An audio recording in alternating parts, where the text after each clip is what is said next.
Most television crime dramas sell you a fantasy. They offer excitement, danger, and characters who feel exceptional. People who live slightly above ordinary life. Public Eye did the opposite. It was a private investigator series built around normality, ordinary streets, ordinary worries, and crimes that were small, awkward, and recognisable. There were no glamorous villains, no dramatic conspiracies, and no heroic triumphs. Just a man doing a job in a world that looked uncomfortably like the viewer's own. That decision to make realism the centre of the show is why Public Eye mattered, and why it lasted far longer than many louder, flashier dramas of the same era. By the mid-1960s, British television audiences were already familiar with Private Eye stories, many of them influenced by American crime drama. Those detectives were often stylised figures, independent, sharp-witted, and quietly heroic.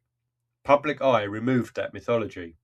Frank Marker is not a romantic figure. He works alone because that is the reality of the job, not because he represents independence or rebellion. The cases he investigates are deliberately modest: insurance fraud, missing persons, domestic deception, quiet financial and personal wrongdoing. The stakes are usually limited and practical.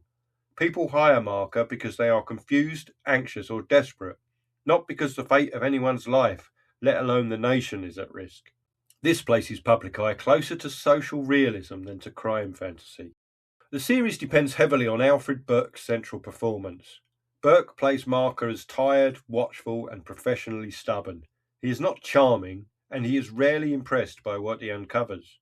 There is a sense of accumulated experience, problems repeating themselves, clients expecting too much, outcomes that rarely feel satisfying. Marker listens carefully, asks precise questions, and withholds judgment. His authority comes from experience and persistence rather than charisma. This approach reinforces the series' underlying claim that investigation is work, not adventure. And one of Public Eye's defining characteristics is how deliberately untheatrical its world is. The series is full of rented rooms, small offices, modest workplaces, uncomfortable conversations.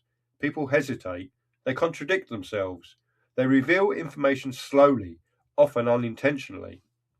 Resolutions are restrained. Marker may uncover the truth, but that does not always lead to a satisfying outcome for those involved. Justice, when it appears, is limited and procedural rather than moral or emotional. This realism made Public Eye an easy programme to live with. It fitted naturally into ITV schedules because it did not demand spectacle or emotional extremes. Public Eye ran in various forms from 1965 to 1975. Its longevity was not driven by reinvention or stylistic boldness. Instead, it offered consistency. Viewers knew what kind of programme this was: grounded, intelligible, credible, restrained.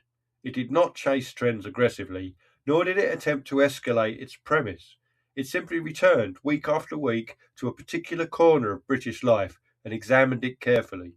In doing so, it helped establish realism itself as a sustainable form of television drama. Today, Public Eye is rarely discussed. Later 70s crime dramas made realism louder and more confrontational, emphasising speed, violence, and institutional power. Against that backdrop, Public Eye can seem subdued. But that quietness reflects an earlier phase in British television drama, one that valued observation over impact and credibility over excitement. Its influence is subtle rather than obvious, but it forms part of the groundwork on which later crime drama was built. Public Eye didn't try to redefine television drama. It didn't mythologise its investigator or stylise the world around him.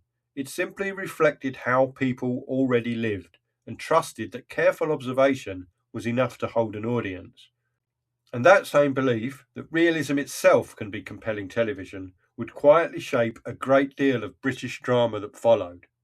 Thanks very much for listening. I do appreciate that. I will be back with another TV show on another day. Thank you very much. Bye.